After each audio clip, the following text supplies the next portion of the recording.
పెళ్ళంటే 11 సంవత్సరాలు అయింది. విగ్రహారం చేసేవాడు. కానీ ఎక్కడికి వెళ్ళినా కానీ వారికి సంతానం చెప్పండి.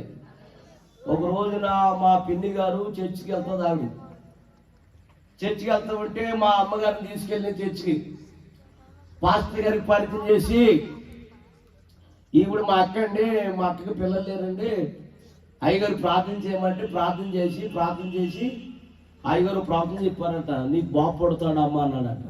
స్తోత్రం చెప్పండి. మా అమ్మగారు అన్నారంట, నిజంగా మీరు అన్నట్టుగా నాకు మగబిడ్డ పుడితే నేను మా ఆయన గారు బాప్తిసం పొందుతామని చెప్పారంట. స్తోత్రం. నిజంగా పాస్టర్ గారి మాట దేవుడు ఏం చేశాడంటే రూట్ పరిచాడు, మంచి మగబిడ్డనిచ్చాడు దేవుడు. స్తోత్రం చెప్పండి. ఇక అమ్మ నాన్న బాప్తిసం పొందారు. మళ్ళీ బాబు పుట్టాడు, మళ్ళీ పాప పుట్టింది. ఎవరు నమ్ముకున్నాక అందరూ చెప్పండి. అప్పుడు పిల్లరా, ముందు అన్నయ్య, తర్వాత నేను, తర్వాత చెల్లి నన్ను బడిలో జాయిన్ చేశారు. బడికి వెళ్తున్నాను. అమ్మ నాన్న గుడికి వెళ్ళేవారు, చర్చికి వెళ్ళేవారు. ఇలా చర్చికి వెళ్తామంటే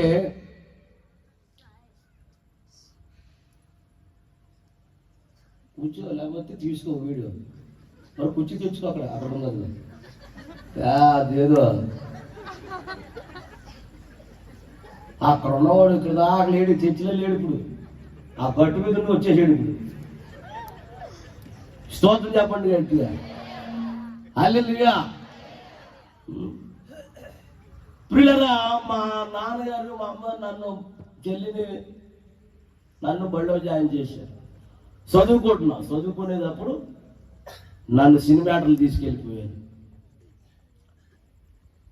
చాలా సినిమాలు యాక్టర్, మీరు ఏం చూశారో తెలియదు కానీ అందుట్లో ప్రస్తుతానికి చెప్పి 6 సినిమాలు నటించి మరలా నేను ఇంటికి వచ్చేసాను. నేను ఏది మానేసి వెళ్ళాను? గుడి మానేసా. చదువు మానేసి వెళ్ళి మరలా తిరిగి వచ్చేటోడికి చెల్లి 10వ తరగతి చదువుతుంది. ఎన్నో తరగతి? 10. నేను వచ్చి నెల అయిపోయింది. నాన్నగారు అన్నారు, నువ్వు వచ్చి నెల అయిపోయింది కాబట్టి అటు షూటింగ్లో వస్తలేదు, ఇటు చదువు మానేసా, ఏంటి సంగతి అన్నాడు. ఏం చేయమంటారు అన్నాడు. ఆ షూటింగ్లు వస్తాయి పోతాయి కానీ మళ్ళీ చదువుకోమన్నాడు. అప్పుడు మా చెల్లిని చెప్పాలి. మా నాన్న ఏం చేసాడు, ఇంకా చిన్నపిల్లడేమనుకుని నన్ను మరలా 1వ తరగతిలో జాయిన్ చేశాడు ఆయన. మా చెల్లిని నేనేమి ఇలా చదువుకుంటున్నాను. నేను మద్దాల రామారావు అని తాడేపల్లిగూడు, మద్దాల రామారావు తాడేపల్లిగూడు, ఆయన ఒక సినిమా తీయాలనుకున్నాడంట. ఆయన దగ్గర ఒక ఆయన ఉన్నాడు. ఏమండి, మీరు సినిమా తీయాలనుకుంటే ఓ కుర్రుడు మొన్నే వచ్చాడు, ఆ కుర్రుడు మన సినిమాలు ఉంటే మన సినిమా హిట్ అవుతుందండి అన్నాడంట. ఎక్కడున్నాడు? రండి మా ఇంటికి వచ్చారు. మా అమ్మ ఇంటికాడ ఉంది. మా అమ్మ ఇంటికాడ ఉంటే మా అమ్మని అడిగారంట, బాబేడు అమ్మ అంటే ఇప్పుడే బడికి వెళ్ళాడు అన్నాడు.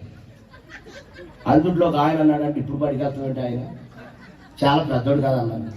ఏమోనండి మా ఆయన జాయిన్ చేసాడు అన్నారు. ఎప్పుడు వస్తాడంటే మధ్యాహ్నం భోజనానికి వస్తానని చెప్పారంట. వచ్చిన తర్వాత మా అమ్మ చెప్పింది, నాన్న ఇదిగో సినిమా షూటింగ్ తీతకు వచ్చారు, మరి వెళ్తావన్నారు. వెళ్తాను అన్నాను. కొన్ని బట్టలు బ్యాగులో పెట్టి వీరు నన్ను కారెక్కించుకుని ఏమీ నేర్పకుండా తీసుకెళ్ళిపోయారు. అరక వేసాను, అరకలోయ అక్కడ షూటింగ్. ఎంతకి సినిమా పేరేంటి? కొత్త బాలనాగమ్మ. అక్కడ దిగిన తర్వాత నేను అడిగాను, నాకు ఏమి నేర్పలేదేంటండి అన్నాను. ఆయన అంటాడు, నీకేం ఉండదు అన్నాడు. ఏమి నేనేది వెళ్ళిపోతాను అన్నాను. కంగారు పడగా చెప్తాను. మరి మీ పాత్ర ఏంటి, నా పాత్రని అడిగితే నేనేమో మాయిల్ పైకిరంట. రామారావు ఎవరమ్మా? మాయిల్ పైకిరంట. ఎవరో మాయిల్ పైకిరంట. అప్పుడు నా పాత్ర నేను అడిగాను, నువ్వు పిల్లదేయమని అన్నాను. ఏదేమంట? సర్లేని. మరి ఏం చేయాలన్నాను. నువ్వేమి చేయక్కర్లేదు, నేను ఓం రీవ్ అంటాను, నువ్వేమో పొగేసోళ్ళు.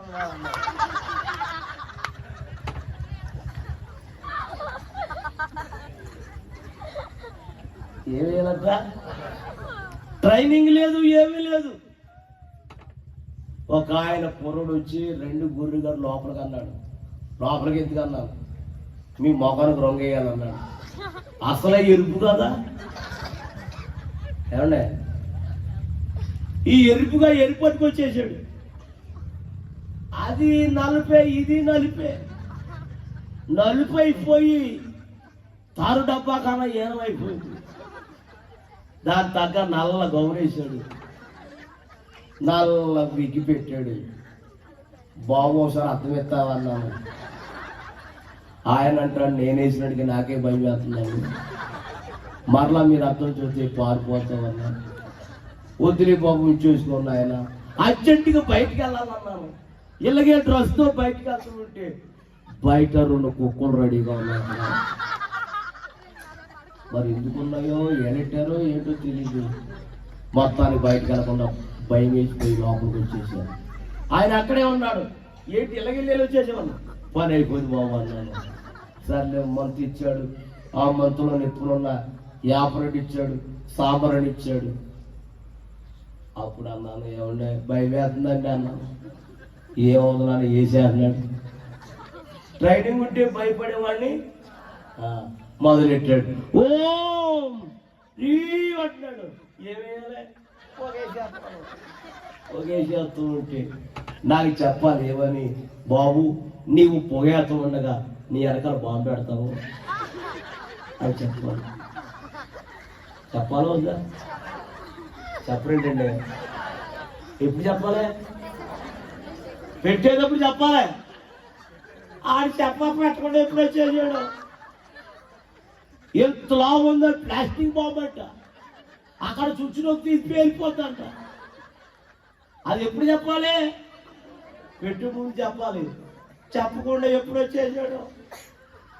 ఎంతలా బాంబు అది, ప్లాస్టిక్ బాంబు అంట. అది తీసుకొచ్చి ఇందులో పెట్టాడు. ఆయనేమో ఓం రీ అంటున్నాడు.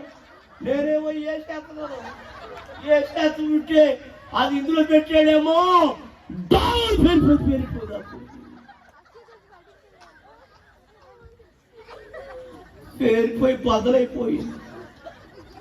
సారా చూసావా బాగా పగిలిపోతారు.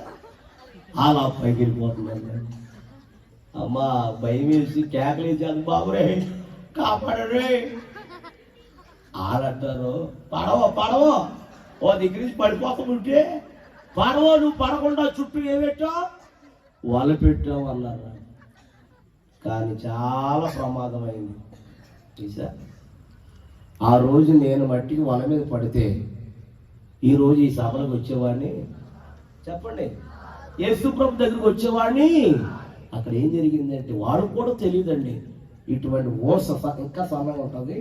ఆ ఓస మీద పడిపోయాడు. ఇలా అడ్డంగా పడిపోతే ఆ ఓస యువతల నుండి అవతలకి ఎండిపోస్తూ లోపల నుంచి అవతలకు వచ్చేసింది ఓస. ఇదే ఏదైతే హాస్పిటల్, గవర్నమెంట్ హాస్పిటల్లో జాయిన్ చేశారండి. పక్కపొరలుగా పొడుగో పెట్టారు. నాకు మత్తు ఇండియా అని చేశారు. ఆ మత్తు చేసి ఆ మత్తులో ఓస బయటికి లాగేశారు. ఎక్స్రే తీశారు. ఎక్స్రే తీస్తే ఎక్స్రేలో ఎనుపు సిరిగిపోయిందమ్మా. 3 నెలలు బొక్కబోరలకు మంచం మీద పడి ఉన్నాను. కాళ్ళు చేతులు పడిపోయినాయి. అప్పుడు నాన్నగారికి అమ్మగారికి బాప్తిసం ఇచ్చిన పాస్టర్ గారు వైజాగ్ వచ్చారు. ఓ పని మీద వచ్చారు.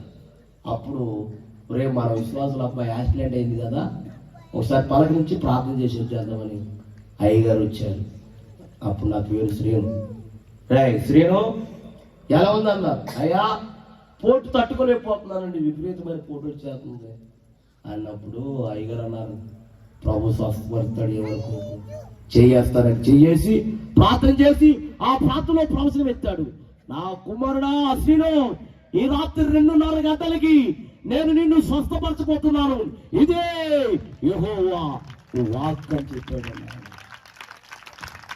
దైవజనుల నోట్లోంచి దేవుడు నాతో మాట్లాడు. స్తోత్రం చెప్పండి. కరెక్ట్గా చెప్పిన ప్రవచనం మట్టికి రాత్రి 2:30 గంటలకి ప్రభు నా వీపు మీద చేసాడండి. ఆయన స్తోత్రం చెప్పండి గట్టిగా. హల్లెలూయా. అప్పుడు బాగా బలహీనంగా ఉన్నాను. ఎక్కడ లేని శక్తి నాలోకి వచ్చేసింది, ఎక్కడ లేని ఫలము నాలోకి వచ్చేసి అమర్తంగా లేచి కూర్చున్నాను నేను. స్తోత్రం చెప్పండి. ఆమె నాన్న గట్టిగా కేకేసేసారు. తురుకుపళ్ళు లేచి వచ్చేసారు. ఏంటి నానంటే, నా ప్రభు నన్ను ముట్టారమ్మా. పాస్టర్ గారు చెప్పారు కదా, ఆయన నన్ను ముట్టుకున్నాడమ్మా అని చెప్పారు. ఇద్దరు మోకరించి మళ్ళీ ప్రార్థన చేశారు. తెల్లారింది, బ్రష్ చేశారు, స్నానం చేశారు, టిఫిన్ పెట్టారు.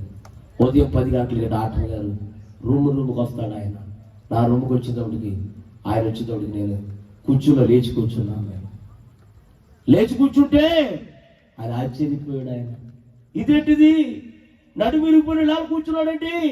ఎంతో మంది నడుమిరిపోయి అలా ఉండే వెళ్ళిపోయారు, కానీ ఎవరు కూడా ఇలా లేచి కూర్చుంటాం ఎవరిని చూడలేదు. మొట్టమొదటిగా ఇతను చూస్తున్నాను.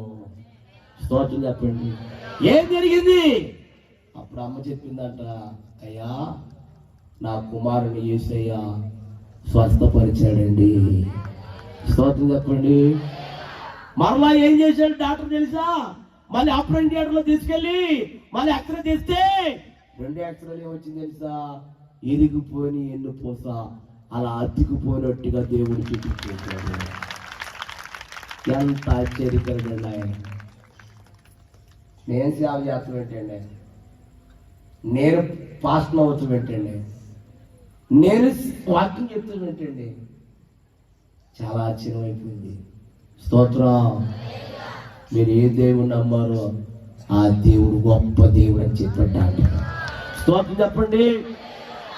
కొన్ని మందులు రాసి పంపించేసారు ఇంటికి. శనివారం రాత్రి ఇంటికి వెళ్ళిపోయాం. తెల్లారితే ఆదివారం.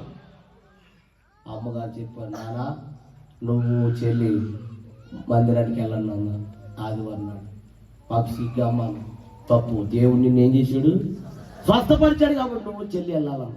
వెళ్ళాం. అలాగ 3 సంవత్సరాలు వెళ్ళాం మందిరానికి. పాస్టర్ గారు అన్నారు 3వ సంవత్సరంలో బాప్టిజాలు తీసుకోమన్నారు. అందరూ తీసేసుకుంటామన్నాం. నేను మా చెల్లి తీసుకుంటామన్నాం. అందరూ బాప్టిజం తీసుకోవడానికి బయలుదేరుతున్నాం. సగం దూరం వెళ్ళాక చెల్లి ఎవరికి చెప్పకుండా దొంగచాటుగా ఇంటికి వెళ్ళిపోయింది. ఏం తీసుకోకుండా. అయ్యగారు అడిగారు, రే మీ చెల్లి ఎదురా అన్నారు. అయ్యా వెళ్ళిపోయింది అన్నారు. యారా? ఏమోనండి తెలియదు. రా నా బండెక్కు, మీ ఇంటికి తీసుకెళ్తా అడుగుతారన్నారు. ఇంటికి వెళ్ళాక మా చెల్లి పిలిచారు. అమ్మా బాప్టిజం తీసుకుంటానన్నా, మరి వచ్చేసి ఏంటంటే అప్పుడు మా చెల్లి అంది, అయ్యగారు చేతులు పెట్టుకుని, అయ్యగారండి క్షమించండి అయ్యగారు, నేను ఈ సంవత్సరం తీసుకోను. నేను బీఈడి పరీక్షలు రాయాలి, పాస్ అవ్వాలి, నాకు టీచర్ ఉద్యోగము రావాలి. అప్పుడు అయ్యగారు అన్నారు, దేనికైనా వాయిదా ఇచ్చి కానీ చెప్పండి బాప్టిజానికి వాయిదా వేయకూడదని చెప్పి ఆ మాట చెప్పి వెళ్ళిపోయారు. స్తోత్రం చెప్పండి గట్టిగా. హల్లెలూయా. అలా 3 సంవత్సరాలు చదివింది, పరీక్షలు రాసింది, పాస్ అయ్యింది, టీచర్ ఉద్యోగం వచ్చేసింది. ఉద్యోగం ఏం తీసుకుంటాను అమ్మ చెప్పండి. ఆదివారం సాక్ష్యం చెప్తే వచ్చింది, నా ప్రభు నాకు ఉద్యోగం ఇచ్చారు, రేపు సోమవారం ఏలూరులో జాయిన్ అవుట్కి వెళ్తున్నాను, వచ్చే ఆదివారం నేను చెప్పండి బాప్టిజం తీసుకుంటానని చెప్పింది. స్తోత్రం చెప్పండి. ఆదివారం సాక్ష్యం చెప్పింది, సోమవారం లేచింది, తన పనులు ముగించుకుంది, రెడీ అయ్యింది, ప్రార్థన చేయించుకుంది, ఏలూరు బస్సు ఎక్కింది, ఏలూరు వెళ్తుంది. ఏలూరు వెళ్తూ ఉంటే ఏలూరు చూస్తాం లారీవాడు గుడి వెళ్ళి లారీవాడు ఏం చేశాడు? పొద్దున్నే తాగేసాడట్టున్నాడు. తాగేసి ఎదురుగుండా వస్తున్న బస్సుని అమర్థంగా గుద్దేశాడటండి. గుద్దేసిన బస్సు పిల్లరా అలా నీటిలో ఏలూరు కాలంలో పడిపోయింది బస్సు. ఆ బస్సులో ఎంతమంది ఉన్నారో అంతమంది బస్సు మునిగిపోయి ఊపిరాడక, అందులో ఉన్న వాళ్ళందరూ ఊపిరాడక చచ్చిపోయారండి. అమ్మాయి చచ్చిపోయారు అందరూ. అందులో ఎవరున్నారు తెలుసా? చెప్పండి, నా చెల్లి. అప్పుడు ఫోన్లు, సెల్ ఫోన్లు లేవు, టీవీలు లేవు. మనిషితో కౌరు చేయాలి. ఓ మనిషి పరిగెత్తుకు వచ్చాడు బండి వేసుకుని.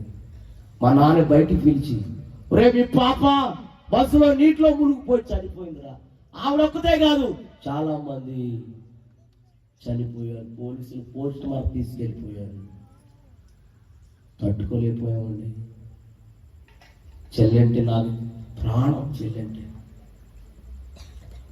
నేను నాన్న అన్నయ్య వెళ్ళాం, ముగ్గురు వెళ్ళాం. అక్కడికి హాస్పిటల్లో నిలబడి చూస్తున్నాం. మాకు చెప్పిన ఆయన వెళ్ళి మరి ఏం మాట్లాడాలో తెలీదు. మా చెల్లి శవాన్ని చాపలు చుట్టి శవాన్ని బయటికి తెచ్చి మా నాన్నగారు చేతిలో పెట్టారు. మా నాన్నగారు కళ్ళు తిరిగిపోయి తట్టుకోలేక కింద అడిపోయాడు. ఆయన ఎవరు చూసి చెప్పండి? చెల్లిని చూసి తట్టుకోలేక చనిపోతే అన్నయ్య నేను ఏం చేయాలో తోచగా బాబు ఆ రోడ్డు మీద ఉన్న కుర్రోళ్ళందరూ పిలిచి ఒక్కసారి మా నాన్న గుర్తుగా నీళ్ళు జల్లి నీళ్ళు పట్టించి లేకుండా ఆయన కుర్రోళ్ళందరూ వచ్చి నీళ్ళు జల్లి నీళ్ళు పట్టించి కూర్చోపెట్టారు. వీళ్ళు మాతో అన్నారు, కుర్రోళ్ళు ఈ శవం బస్సు తీసుకెళ్తాం, మీరు కారు మాట్లాడుకోవాలన్నారు. కారు మాట్లాడుకుని చెల్లి శవాన్ని కార్లు ఎక్కించుకుని ఇంటికి తీసుకెళ్తామంటే ఇంటికి వెళ్ళే లోపల మా అమ్మ చచ్చిపోయి ఉందండి.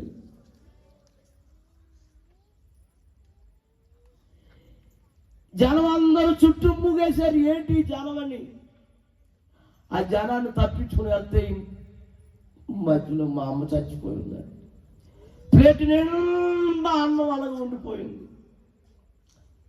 అన్నాను, అమ్మ ఎంతమంది ఉన్నారు, మీరు మా అమ్మను కాపాడలేకపోయారంటే వాళ్ళు అన్నారు, మీ అమ్మ అన్నం తింటుందిరా చూసావురా, ఓ కుర్రడు వచ్చాడు, మీ అమ్మ అన్నం తింటూ బిడ్డ కుర్రడు వచ్చి మీ పాప బస్సులో నీటిలో మునిగిపోయి చచ్చిపోయింది అన్నాడురా. అన్నం తింటా తింటా తింటా గట్టిగా అరిసి గుండాగిపోయి చచ్చిపోయిందిరా అన్నాడు. ఆ తర్వాత కారులో ఉన్న మా చెల్లి శవాన్ని తీసుకొచ్చి ఆ అమ్మ పక్కలో పొడికి పెట్టి చుట్టాలకి బంధువులకి అందరూ కౌరు చేస్తున్నాం. కౌరు చేస్తుంటే అప్పుడు దాకా మా నాన్న మా దగ్గర నుండి ఏడుస్తూ తట్టుకోలేక దొరుకుతూ ఏడుస్తూ ఉంటే మేము అందరూ కౌరు చేస్తామంటే ఈలోగా ఏమైందో మరి ఎప్పుడు వెళ్ళిపోయాడో చేలోకి వెళ్ళిపోయి పురుగుల మంది తాగి చచ్చిపోయాడు ఆయన. అమ్మా ఒక రైతు పరిగెత్తుకొచ్చి, రే బాబు రే మీ నాన్న చేలో పురుగుల మంది తాగి చచ్చిపోయాడు అని. మరలా మా వాళ్ళు అందరూ వెళ్ళి చేలో చనిపోయిన మా నాన్న తీసుకొచ్చి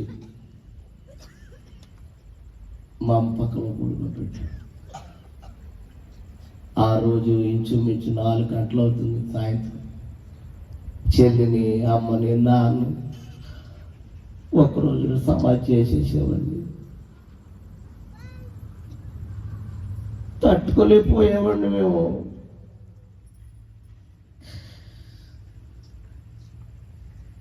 ఎవరిలో ఆ ఇంట్లో అలా జరిగిందో లేదు, కానీ మా ఇంట్లో జరిగింది. తర్వాత నా బంధువులు బాగా చూసుకుంటున్నారులే, అమ్మ లేకపోయినా నాన్న లేకపోయినా బాగా చూసుకుంటున్నారులే అనుకుని ప్రతిరోజు అనుకుంటున్నాను.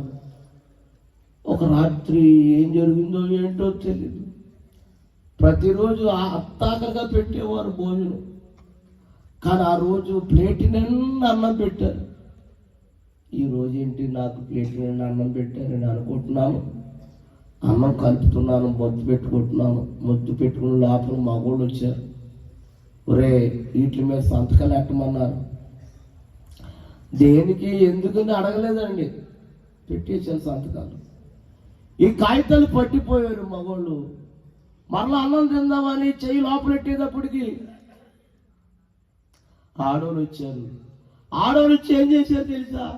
నేను తినే అన్నం లాగేశారు. వాళ్ళు ఎందుకమ్మా వాళ్ళు లాగుతున్నారంటే, ఎంతకాలం నీకు అన్నం ఎందుకు పెట్టావు తెలుసా? ఈ ఆస్తి కోసం. ఇప్పుడు మాకు రాసి ఇచ్చేసావు, ఇప్పుడు మా ఇంట్లో ఉండటానికి వీల్లేదన్నారు. అప్పుడు నేను అన్నాను, నాకేమొద్దమ్మా, మీ ఇల్లు, మీ పొలం, మీ ఆస్తి నాకేమొద్దు, కాస్త అన్నం పెడితే చాలు నాకు. ఒకవేళ చనిపోతే సమాధి చేసేయండి, మీరు తప్ప నాకెవరు లేరమ్మని చెప్పిన వాళ్ళు అన్నారు, లేదు లేదు ఈ రాత్రే వెళ్ళిపోవాలన్నారు. నేను వెళ్ళనన్నాను. ఎందుకు వెళ్ళమని ఆ నలుగురు ఆడలు నా సొక్క కాళ్ళు పట్టుకుని బయటికి ఎట్టేసి తలిపేసేసారండి. అన్నం తిన్నాం లేదండి. రాత్రి 10 అయిపోయిందండి. ఎవరు పెడతారు అన్నం? నాకు ఆకలి అయిపోతుంది. ఆ రాత్రి 10 అయిపోయింది, ఆకలి అవుతుంది, తినలేము లేదు. అప్పుడు జ్ఞాపకం వచ్చింది. ఆంటీ మా అమ్మని చర్చి తీసుకెళ్ళింది. ఆ ఆంటీ దగ్గరికి వెళ్ళి తలుపు తట్టారు. రాత్రి 10 గంటలు తలుపు చేసింది. ఏంటి బావా, కొంచెం అన్నం ఉంటే పెడతావా అమ్మ అన్నాను. పాపం పెడతాకెళ్ళింది, కానీ పెడతాకి కుండలో అన్నం లేదండి. ఒరే అన్నం ఉందనుకున్నాను రా, లేదురా. ఓ పని చేస్తావా అంది. ఏం చేయనమ్మా, నువ్వు ఆకలి తట్టుకోలే కాబట్టి ఓ ప్లేట్ ఇస్తాను, ఇంటింటికి వెళ్ళి అడుక్కుంటావా అన్నాను. ఆవిడ ఇప్పుడు కూడా మా ఊర్లోనే ఉందండి ఆవిడ. సర్లేనా మా ప్లేట్ అని రాత్రి ఎవరు పెడతారు 10 గంటలకి. ఇంటింటికి వెళ్ళి తలుపు తట్టారు, కానీ బాబు కొంచెం అన్నం ఉంటే పెడతారంటే ఎవరు తలుపు తెలియదమ్మా. అలాగా నెడమర్రు, మందలపర్రు, బోనుపల్లి, గణపవరము, పెప్పరి, పెట్టపాడు, ముదురుడుపాడు, తాడేపిలిగూడు ఒకే జత బట్టల మీద 3 సంవత్సరాలు గిన్నెట్టుకుని అడుక్కున్నానమ్మ నేను. అమ్మా ఇదే తాడేపిలిగూడెంలో అక్కడే 3 నెలలు ఉండి పగలు రాత్రి తాడేపిలిగూడెం అడుక్కుంటూ ఉండేవాడిని. రాత్రులు బస్ స్టాండ్లో పడుకునేవాడిని కాగితాలు వేసుకుని. ఓ రోజు నా పిల్లరా ఆ తాడేపిలిగూడెం అంతా తిరిగాను, కానీ ఆ రోజు ఎవ్వరు అన్న పెట్టలేదు. పెట్టగా తాడేపిలిగూడెం పోలీస్ స్టేషన్ ఉంటుంది, దాని ఎదురుగుండా ఒడిపి వాటలు ఉంటుంది. అక్కడికి వెళ్ళి భోజనం పెట్టే వానర్ గారిని, అయ్యా కొంచెం అన్నం ఉంటే పెట్టండి అయ్యా. 5 రూపాయలు మన అప్పట్లో 5 రూపాయలు అంటండి. నీకు కావలసిన అన్నం పెడతాం, 5 రూపాయలు అన్నారు. అయ్యా నా దగ్గర లేవయ్యా, నేను అడుక్కున్నవాడు అన్నాను. నువ్వెవరమైనా సరే 5 రూపాయలు కావలసిన అన్నం పెడతారు, నా దగ్గర లేవన్నా, లేకపోతే వెళ్ళిపోమన్నా. బయటకు వచ్చేసాను. అమ్మ బయటకు వచ్చి ఎవరైతే భోజనానికి వస్తున్నారో వెళ్తున్నారో మధ్యలో నిలబడి ఇలా చాచి, అయ్యా 1 రూపాయి ఉండయా, అన్నం కొనుక్కుంటారని 1 రూపాయి ఉండయని చాలా మందిని అడిగాను, కానీ ఆ రాత్రి ఎవ్వరు 1 రూపాయి లేదండి. రాత్రి 10 గంటలు కట్టేయాలంటే ఆ దినాల్లో మొత్తం కొట్లన్నీ 10 గంటలు కట్టేశారు. భోజనం వాటలు కట్టేశారు. అన్నం లేదు, కాళ్ళు చేతులు లాగేస్తుంది, విపరీతమైన ఆకలి చేస్తుంది. ఏం చేయాలో తట్టుకోలేక వారు పడేసిన ఇంగులాకులు ఉన్నాయి అక్కడ. అమ్మా వారు పడేసిన ఇంగులాకులు ఏరుకుని, ఎన్ని ఇంగులాకులు ఏరుకున్నానో మెతుకులు ఏరుకుని తిన్నాను, కానీ కడుపు నిండు లేదు అమ్మ. అప్పుడు నాకు అమ్మ జ్ఞాపకం వచ్చి తట్టుకోలేక నాకెవరున్నారని బ్రతకలేను. ఈ ఆకలి కోసమే కాదు బ్రతికేది, చచ్చిపోతే ఈ ఆకలి ఉండదని తాడేపిలిగూడెం బ్రిడ్జి ఉంది, బ్రిడ్జి పైకి ఎక్కేసి కాలంలో దూకి చచ్చిపోదాం అని పైకి ఎక్కేసానండి. పైకి ఎక్కేస్తే ఎందుకు ఆగానండి, ఎందుకు నాకు తెలీదు. ఆగే సమయంలో చేపురోడు, పశ్చిమ గోదావరి జిల్లా చేపురోడు యోబు గారని, ఆయన ఎవరో నాకు తెలీదు, పాస్టర్ గారని తెలీదు నాకు. ఎక్కడో వాకింగ్ చెప్పి వస్తున్నాడు ఆయన. ఆ కారు ఒత్తిరెక్కుతూ ఉంటే ఎందుకో కారు నుంచి బయట చూస్తే నేను కనబడ్డాను ఆయనకి. డ్రైవర్ కారు ఆపి నేను ఇలా పడిపోతూ ఉంటే వెనకాల వచ్చి శబ్దం చేయకుండా జాయిగా ఎక్కి నా వెనకాల వచ్చి అలా అమర్థంగా పట్టేసుకున్నాడు. నన్ను పట్టేసుకొని కిందకి దింపి చేయి పట్టుకుని అమ్మ కారులో తీసుకెళ్ళి కూర్చోపెట్టి అడిగారు, ఎవరబ్బాయి నువ్వు, ఎంత అర్ధరాత్రి గడి పైకి ఎక్కేసావు ఏంటంటే, అయ్యా చెల్లి అమ్మ నాన్న ఒక్కరోజు చచ్చిపోయారండి, నా బంధువులు అందరూ నన్ను ఇంట్లోంచి గెట్టేశారండి, ఈ తాడే పిలుగును పడుకుంటున్నానండి, ఈరోజు ఎవరు అన్న పెట్టలేదండి, ఆకలి తట్టుకోలేక చచ్చిపోదామని పైకి ఎక్కానన్నా. అప్పుడు ఆ దైవజనుడు అన్నాడు, నీకు ఎవరున్నా ఎవరు లేకపోయినా నీకు యేసయ్య ఉన్నాడు, రా అని తీసుకెళ్ళి నన్ను పెంచి బైబిల్ ట్రైనింగ్ ఇచ్చి ఒక సేవకుడుగా నన్ను తయారు చేశాడు ఆయన. స్తోత్రం చెప్పండి రా అమ్మ, చెప్పండి రా. నా దగ్గరికి ఎవరు వచ్చారా? ఎవరి రూపంలో చెప్పండి? యేసయ్య ఎవరి రూపంలో వచ్చాడమ్మా? సేవకుడు రూపంలో వచ్చి నన్ను కాపాడాడు ఆయన. స్తోత్రం చెప్పండి. ప్రపంచం అంతా వాడుకుంటున్నాడు అమ్మన్నాను. అయితే ఇలాగ ఏం జరిగిందంటే, నన్ను ఎవరైతే గెట్టేశారో, నన్ను ఎవరైతే తోసేశారో, అన్నం తినకుండా గెట్టేశారో, ఇప్పుడు వాళ్ళకి అన్నం లేదు, ఇల్లు లేదు, ఏమీ లేవు, అన్నీ అమ్మేసుకున్నారండి. తింటానికి తిండి లేకుంటానికి నీడ లేకుండా మొత్తం అమ్మేసుకున్నారు. పిల్లలతో ఆకలితో అలమాడిపోతున్నారని నేనేం చేశాను తెలుసా?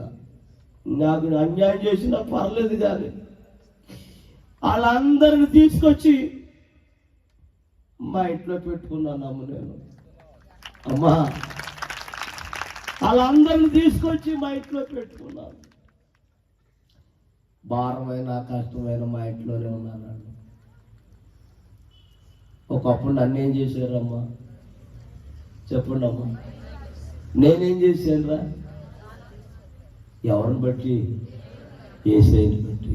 స్తోత్రం చెప్పండి. బట్టి ఒక్క మాట అడగాలనుకుంటున్నాను, అడగనవద్దా? మరి అబద్ధం ఆడకూడదా? ఇంకా నేను బాప్తిసం పొందలేదన్న వాడు ఎంతమంది ఉన్నారు? చేయొచ్చండి, పుల్లి ఎత్తండి. యవనస్తులు, పురుషులు, స్త్రీలు దయచేసి నేను అడిగిన మాట చెప్పండి. నేను బాప్తిసం తీసుకోలేదన్న వాళ్ళు యవనస్తులు ఎత్తండి. యవనస్తులు, పురుషులు, స్త్రీలు త్వరగా. నేను మీకోసం ప్రార్థన చేస్తానంతే. అబద్ధం ఆడవా కొట్టేస్తాడు దేవుడు. తీసుకోకుండా ఎత్తకుండా ఉన్నావా దేవుడు కొట్టేస్తాడు కదా. యవనస్తులు, పురుషులు, స్త్రీలు ఎంతమంది ఇంకా రక్షణ పొందలేదు, బాప్తిసం పొందలేదు? ఒకసారి చేయి పైకి ఎత్తండి సార్. దయచేసి యవనస్తులు అందరూ, పురుషులందరూ చేయొచ్చు. చేయెత్తిన వారు ఒకసారి లేచి నిలబడండి. పిల్ల కూర్చో. దయచేసి యవనస్తులు, పురుషులు, స్త్రీలు అబద్ధం ఆడొద్దబ్బో బాబు. ఎందుకు దేవుడిని పిలుస్తున్నాడు ఈ రాత్రి? అందరూ కళ్ళు మూసుకోండి. మీరందరూ కళ్ళు మూసుకోండి అమ్మా. రాయ్ ఎందుకు మాట్లాడుతున్నా? కూతంతుంది జడ గొప్ప చెప్పలాగా వేసేయాలి కదా. కళ్ళు మూసుకోండి అమ్మ, కళ్ళు మూసుకోండి. అందరు కళ్ళు మూసుకోండి. ఎవరైతే నిలబడ్డారో ఇలా ముందుకు రండి అమ్మా. రే బాబు ఇలా ముందుకు రండి, త్వరగా రావాలి. కళ్ళు తెరవద్దు అబ్బాయి. కళ్ళు మూసుకోమంటే అలా చూస్తావు ఏంటమ్మా? కళ్ళు మూసుకోండి అందరూ. రే బాబు పాస్టర్ గారు తమ్ముడు ఎక్కడున్నాడా? ఇది ఇలా వదిలేసా వస్తుందా లేదు చూడడం, నీ షోకేసి వరిపోతుంది. కళ్ళు మూసుకోండి. ఎవరు కళ్ళు తెరవద్దు, అందరూ కళ్ళు మూసుకోవాలి. స్టేజీ మీదకి వచ్చాను, చల్ల స్టేజీ కడగట్టు వచ్చింది, పైకి వచ్చి అందరు కళ్ళు మూసుకోవాలి. నేను బాప్తిసం వరకు ప్రార్థన చేస్తున్నాను. నేనంటే అందరు కళ్ళు మూసుకొని పశ్చాత్తాపడండి, కన్నీరు కాల్చండి. అమ్మాయి కళ్ళు తెరుతున్న అమ్మాయి అలా చూస్తారంటే దెయ్యంలాగా. వాళ్ళ కోసం ప్రార్థన చేయండి అమ్మా. అమ్మాయి నిన్నే కళ్ళు మూయి గట్టిగా. చెల్లి, నా చెల్లి కోసం ఎంత బాధపడుతున్నా నీకేం తెలుసు అమ్మా? చెల్లి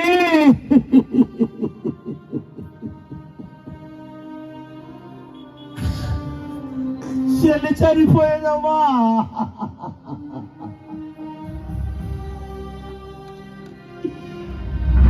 తిరిగి వస్తానంది. ఉద్యోగం జాయిన్ అయ్యిగా తిరిగి వస్తాను, అప్పుడు బాప్తిసం పొందుతానని చెప్పిందమ్మా. అటు ఉద్యోగం జాయిన్ అవ్వలేదు,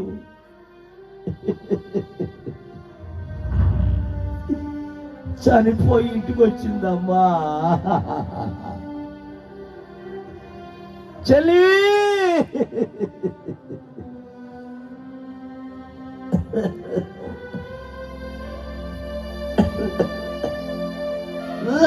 దేవా, చెల్లి చనిపోయిందని అమ్మ చనిపోయిందని నాన్న. అమ్మా, నీ చెల్లైతే ఆడవా, నువ్వు నీ తల్లి అయితే ఆడవా, నీ తండ్రి అయితే ఆడవా? అమ్మా బాబు, మీరు కూడా ఒకసారి చనిపోవలసిన వారు. మీరు చెల్లి, ఒకప్పుడు నువ్వు కూడా చనిపోవలసిన దానివే. దేవుడు కాపాడాడు అమ్మ మిమ్మల్ని. మీరు ఏ సంఘం నుంచి వచ్చారు? మీ పాస్టర్ గారు ఎవరు? బాప్తిస్తాలు తీసుకున్నాము. లేట్ చేయకండి, ఆలస్యం చేయకండి. నా చెల్లి అలాగా ఆలస్యం చేసింది, సైతాన్ని తీసుకెళ్ళిపోయిందమ్మా. యేసయ్య వచ్చేస్తున్నాడు తమ్ముడు, యేసయ్య వచ్చేస్తున్నాడు. చెల్లి, అక్క, ప్రభు రాకడ వచ్చేస్తుందమ్మా. రోజులు మంచి రోజులు లేవమ్మా. ఎక్కడ చూసిన మరణాలే, మరణాలు మరణాలు మరణాలు. ఓ మనిషి, యోచించవా, నీ బ్రతుకు ఎలాగున్నదో. ఓ మనిషి, యోచించవా, నీ బ్రతుకు ఎలాగున్నదో. ధనము చూచి దగా పడకుమా, బలము చూచి భంగపడకుమా.